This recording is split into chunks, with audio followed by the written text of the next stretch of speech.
any human being belongs to a place, and you relate to those places in your mind somehow, and you have become a person of a landscape. Talking to the leader of this local people about how to mobilize all the people that we'd need, try and get everybody involved in order to look after their neighborhoods and not just build their houses, but maintain them and look to the stewardship of their neighborhood.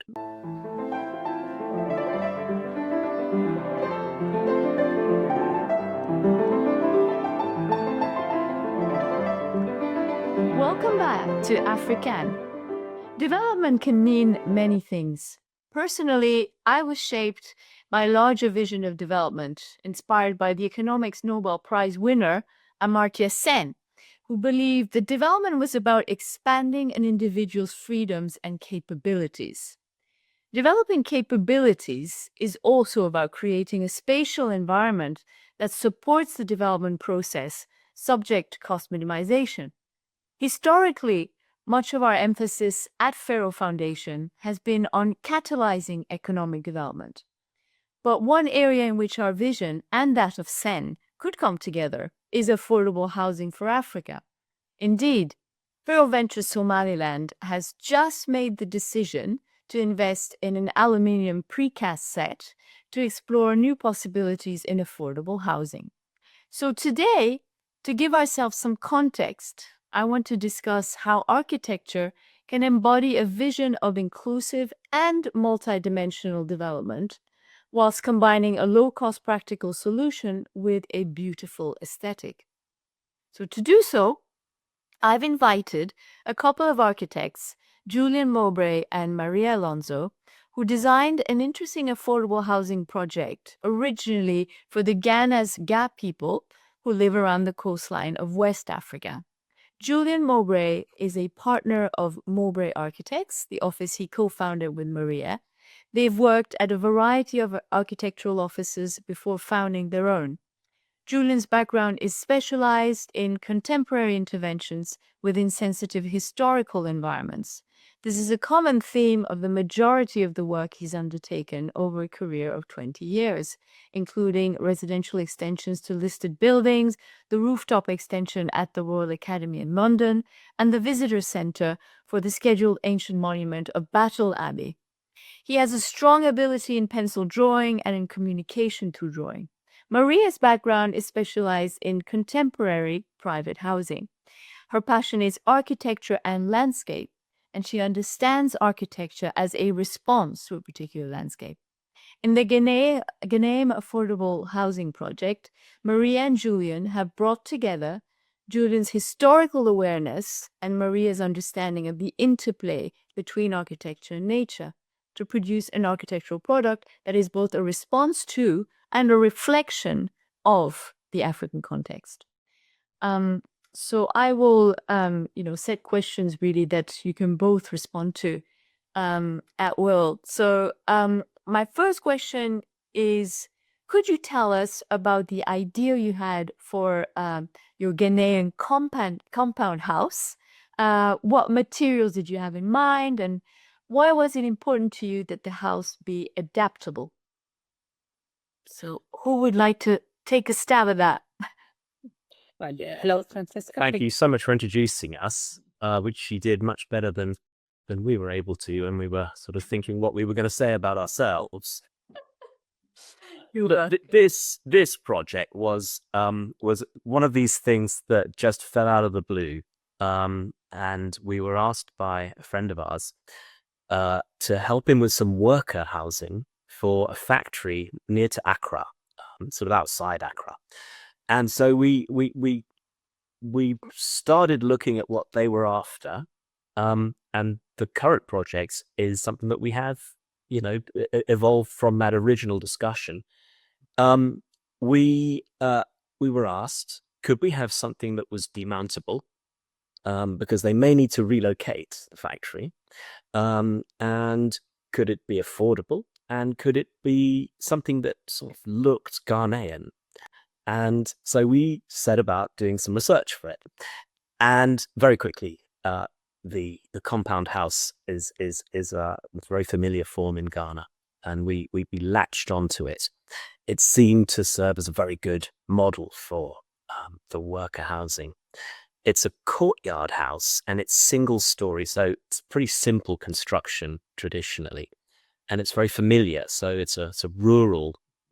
It's of rural origins, although it is being implemented inside the cities as well. And it's a form of courtyard house with single rooms arranged in a kind of donut, rooms that face inside to a central courtyard, and a kind of raised up veranda with the accommodation sort of lifted up a little bit on a solid base, and then a sort of, I don't know, shading roof that oversails everything. And the courtyard can be used for little businesses and other sort of means of, family-run enterprises. But the accommodation is really family by family, multi-generational, with quite a few people living there. And so it seemed to sort of serve as the way in which we could work out uses for worker housing, and make things just feel familiar within a Ghanaian setting. These little houses were very, very lovely. They were made with ram earth, and they paint them with very wonderful colors, very bright colors, almost like the fabrics like the Ghanaians used to work with. Crocodiles, thatch roofs, mythical things, very, very pretty. A little bit up, so they wouldn't get the water from as it is a tropical environment. They need to be a little bit higher, so the rammed earth was protected, and with an enormous weight. These walls have enormous weight, thermal weight, so it's very cool on the inside. So the construction we found that it was very appropriate. Yeah, the materials are fairly sort of straightforward. We just wanted everything to be locally sourced, so that it's easy to obtain these materials, and the walls and the base would be made of local bricks, which could be pressed on site using a clay soil and baked in the sunshine. The bricks could be rendered, or the walls could be made up of what they call rammed earth construction. So you just you form the shapes of the walls in timber formwork, and then you ram the earth in stages, allow it to set. And we also used sheet steel, corrugated sheet steel, because when we were working at the worker housing for the factory, we were going to be able to get a lot of that type of material fairly easily, but in fact it's widespread. It's a very straightforward building material. And we also looked at grass for thatch roofs, and we wanted a roof that would shade the building and protect it from rain. So it's composed in two skins. The roof is a sort of ventilation area where in between the shaded area and the metal skin, there's a passage where air can escape and be let out of the top through the ridge of the roof. So those are our materials. They're very, very basic materials, and they're allowed to read in the finished design, and the design is supposed to be straightforward enough that it allows for adaptability. And so we wanted to make sure that we didn't overprescribe what the buildings were going to do. The pattern of housing would be maintained, along the traditional models, and they would be able to be chopped up and serve different uses, and could be adapted. And we felt that would be a strategy for long-term survival of the buildings, that they wouldn't need to be demolished in their entirety. So it's a very brief description of the building, and it's the result of the way that it evolved from the worker housing and beyond into something slightly different, a more urban type of project, which came down the line. We met a man called the Gar Manche, who's the leader of a tribe, the Gars, that you mentioned, 300,000 people along the coast in Accra. And for some reason, our drawings for the worker housing landed on his desk, and he came to London, and we were able to meet him. We showed him he's into cricket, and we showed him around Lord's. So we had a great time, and he's very much involved in this project. So we were very, very fortunate to meet him and develop with him. And we'll talk a little bit about this more down the line. But the way that we were able to push the project along, talking to the leader of this local people about how to mobilize all the people that we'd need, try and get everybody involved in order to look after their neighborhoods and not just build their houses, but maintain them and look to the stewardship of their neighborhood. That was the genesis of this project. Privilege, really. Fantastic. Okay, so if we go a little bit deeper into some of the aspects of the architecture, I think yes, Maria, you were the first one to mention this issue of a thermal comfort being quite important, and I think probably Julian, you sort of answered that question already, but I guess how does the building envelope optimize this thermal comfort? You explained this thing about the passage of the air. Is there anything more you want to add to that? And also, in general, how do you combine the low cost practical solution with the beautiful aesthetic that Maria you were mentioning as well at the beginning? Yeah, there is several things about this ramp test, and we were the technical thing about it is that the ramp test gets the water from the environment on the outside. This is how the technique works, and as it is warmer in the inside, it evaporates the water. So that produce cooling down on the inside. Is a sort of technique that is used in Spain. Is used with pottery. Thick pots will provide cool water because the water comes inside the clay, and the clay evaporates, and in that process of the evaporation, it drops temperature to the environment. That's how the rammed earth works. And and that's well, well, these buildings aren't going to be air conditioned, so we really needed something that was going to be able to provide just a degree of improvement on the tropical temperatures here, and it's something that we look to. This is both local but more widespread internationally, and there are lots of specialists who look to trying to find natural ways of passively cooling buildings, and as long as you're prepared to operate within certain degrees of tolerable temperatures, you don't necessarily need to have air conditioning.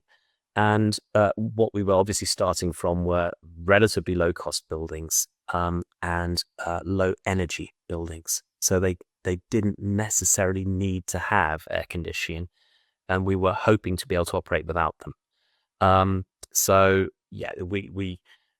We have a heavyweight base and a lightweight roof over the top. The roof shades these walls and cools everything down passively through shading. The transpiration of the earth walls that also provides cooling. The building is set up on a big raised block of material made out of brick and rendered, and we looked at providing air passages underneath the building, which could then cool air as it was introduced into the house, fed in from underneath, and allowed to rise up and exit through the apex of the roof using natural ventilation. This is a coastal place. There's a little bit of wind, and we felt that as long as we were able to design the roof in a way that allowed air to be expelled at the top, that we just feed a passage of air through the building, cools it all down. Amazing. Brilliant. And yeah, again, to come back to something you said previously, I think, Julian, is the one thing that is very interesting to me is how you involved the local population in your project. You already touched on it in terms of the stewardship, as you called it as well. But yes, if you can just tell us a little bit more about what that entails. Stewardship is a word I came across through the architect Terry Farrell, actually, who died yesterday. Yes, the other day. Oh dear. And so it's the right word here, isn't it? You really want to allow people to take possession of the houses they occupy. There's nothing more you can do that's going to help the chances of the buildings surviving and successfully being implemented.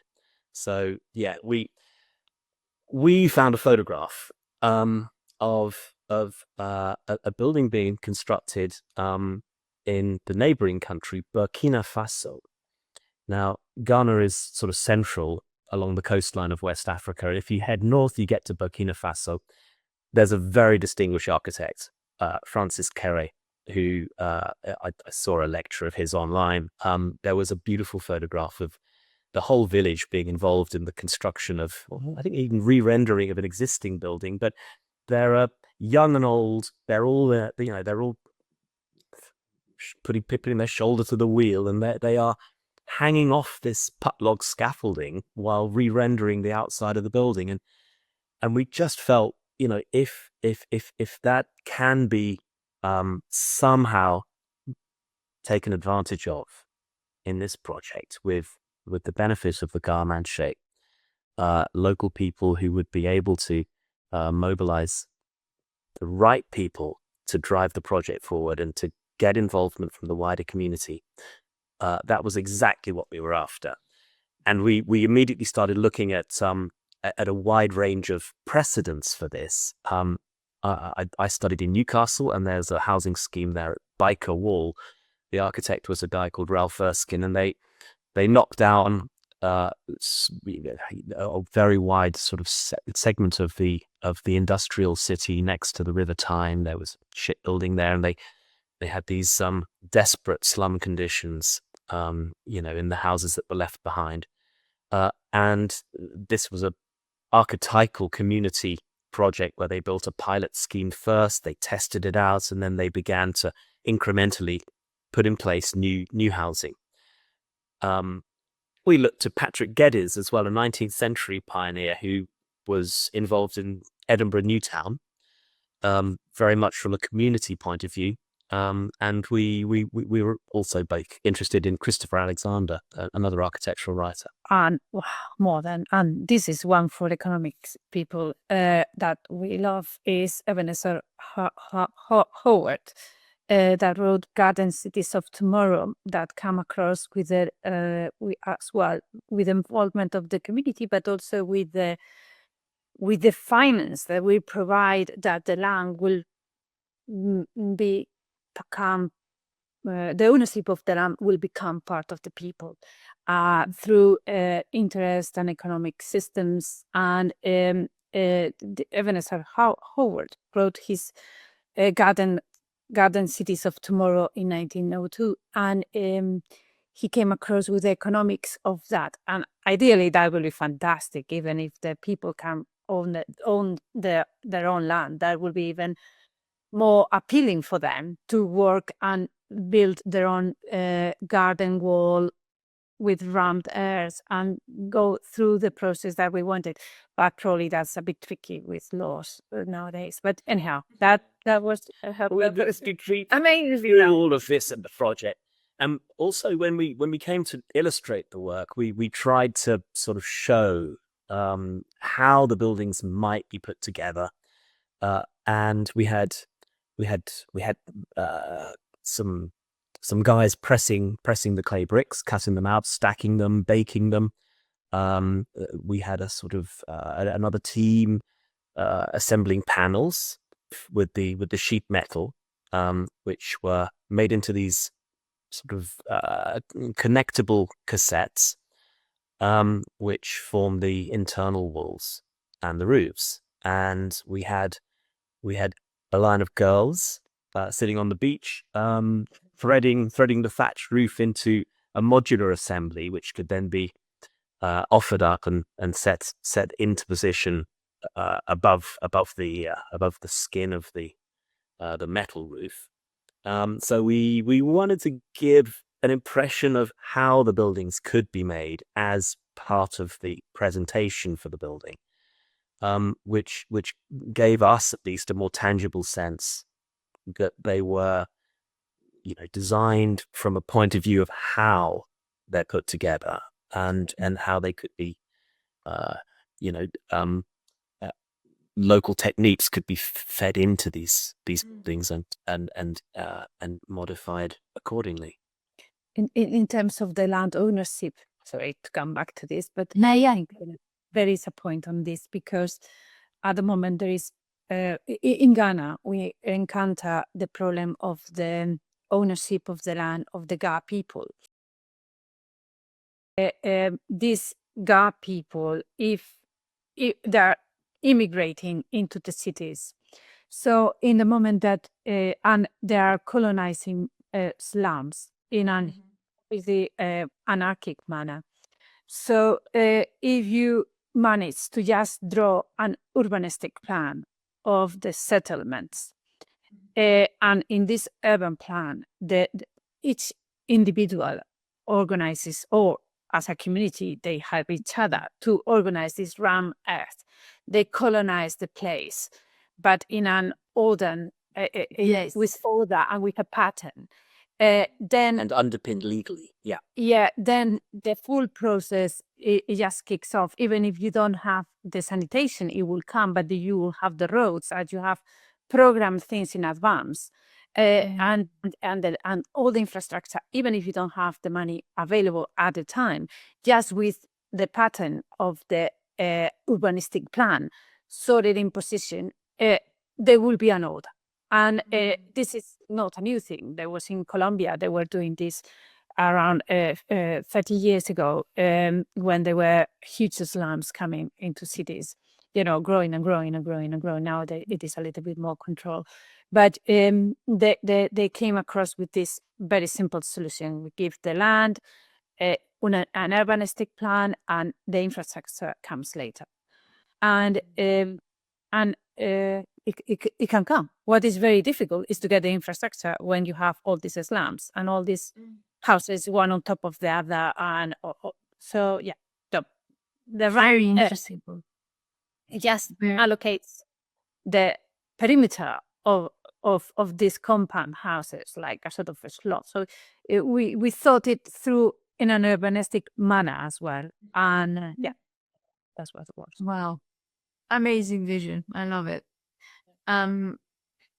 Maybe now we can get into more, philosophical points related to all of this work. For me, it's very important to try and understand how architecture can lead to a development process that is inclusive. And so I myself recently came across the project of Undurraga Deves architects in Chile, which was all about a lot of what you've been talking about, which is retaining the values of indigenous cultures in modern architecture, and specifically for the construction of a social housing project for the Mapuche minority in Chile.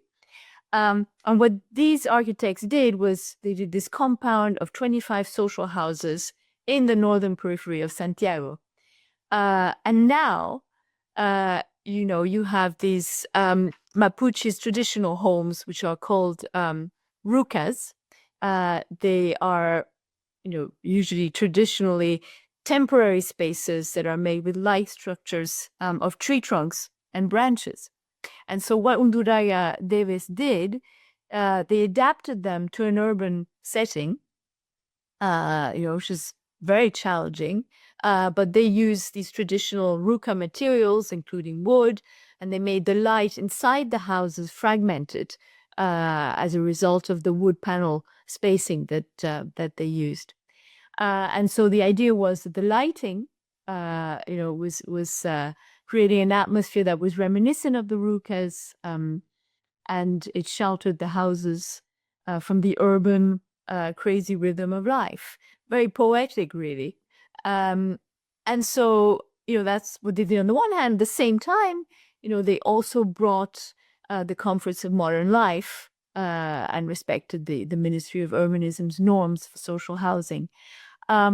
So I was just curious, what this kind of project brings to mind for you, and is it a strong kind of model for inclusive development through architecture, in your view?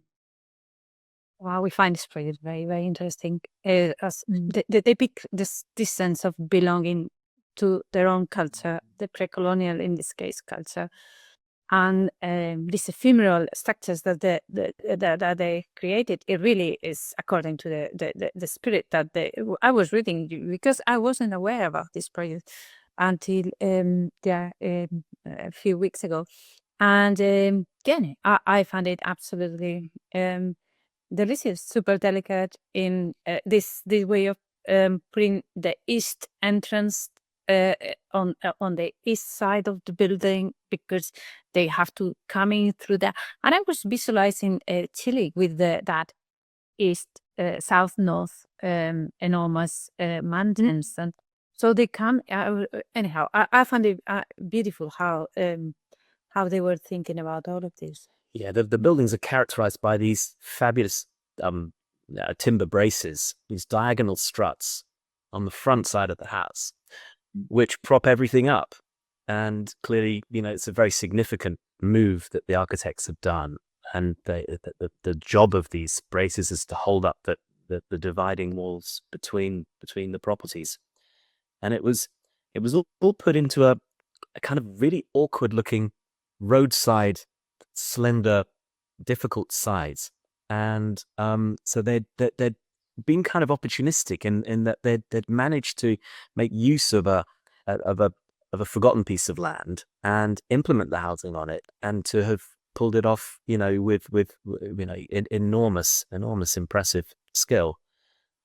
So this is a lovely project to sort of refer to for us, and I think. Yeah, I love the ephemeral and delicate little pieces of. It's not good what they use. Yeah, it looks a bit like bamboo, sort of. Yeah. Yeah, but it's not bamboo because it's. But it's not. It's the local. But it makes it look so ephemeral, and that's what it seems like the Mapuches wanted. That they didn't have any formal structures for religious buildings or anything. They like to be in nature. Yes. Very, very, very, very nice. Yeah. Yeah, this is a very efficient type of construction as well. So they managed to keep it as basic as they possibly could. Exactly. And get everything set up for the long term and allow it to look after itself.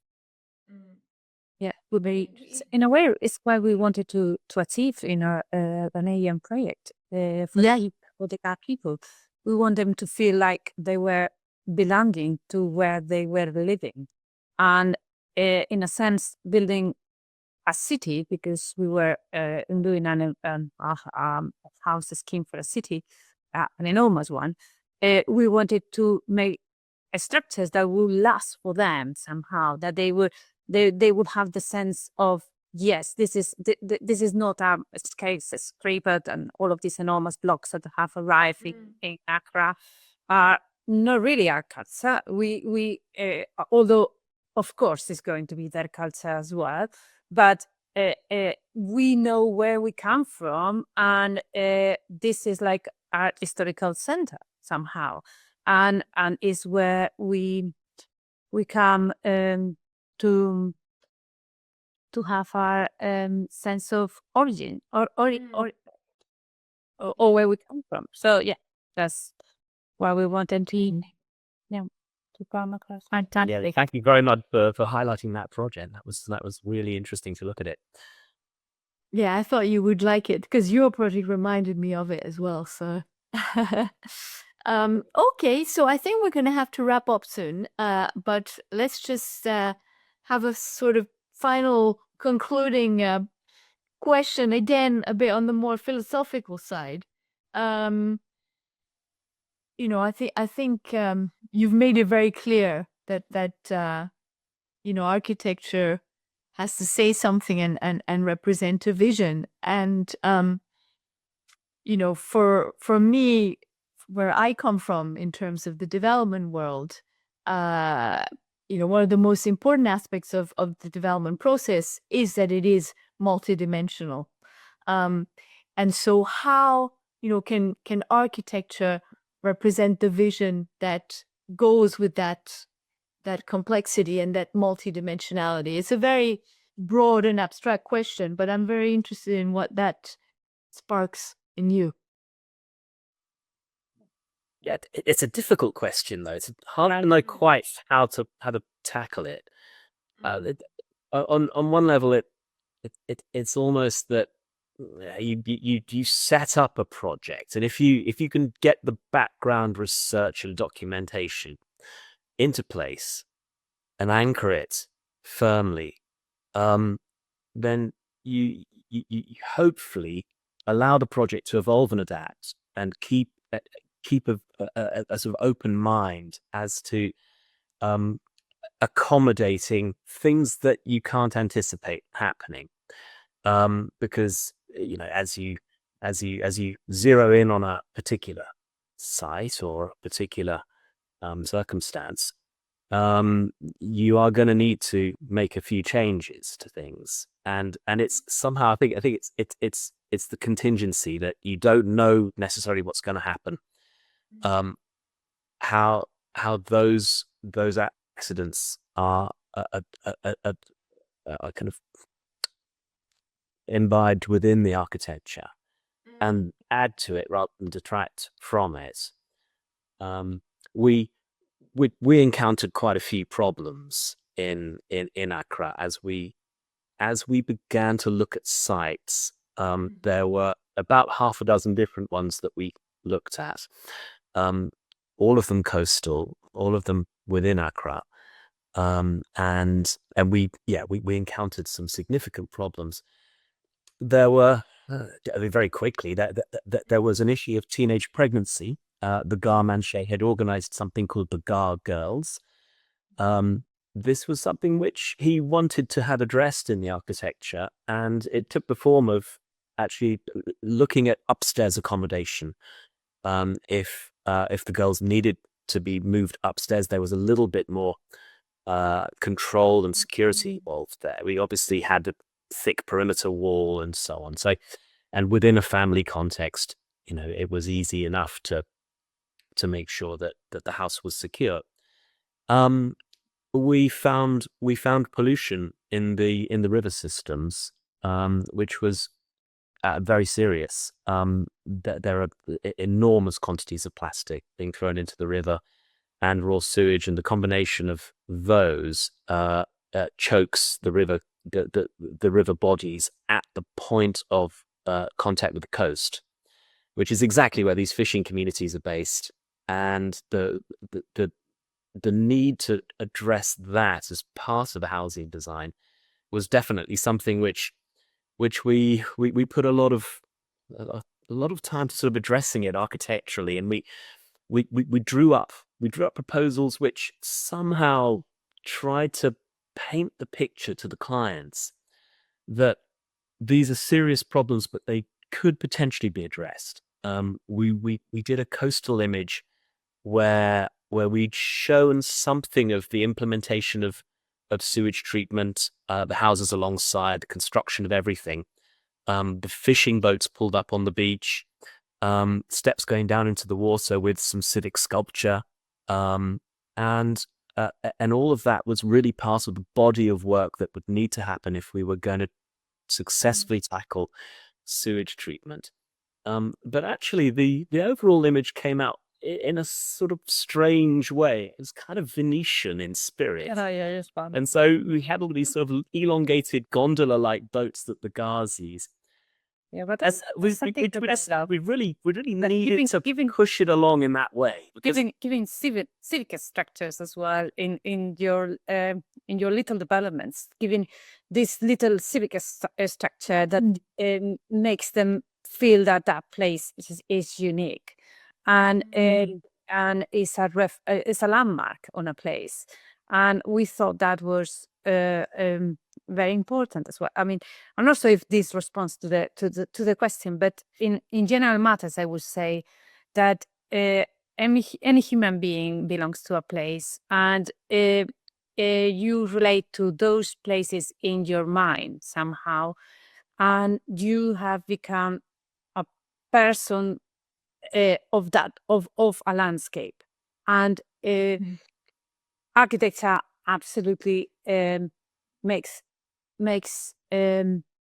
you a different person, a person from a city that lives in certain city, has different inquietudes, different ways of approaching beauty than a person of a different city, and then it really embedded in your brain the civic structures and the way of how you look at the landscape that you are born with and live with.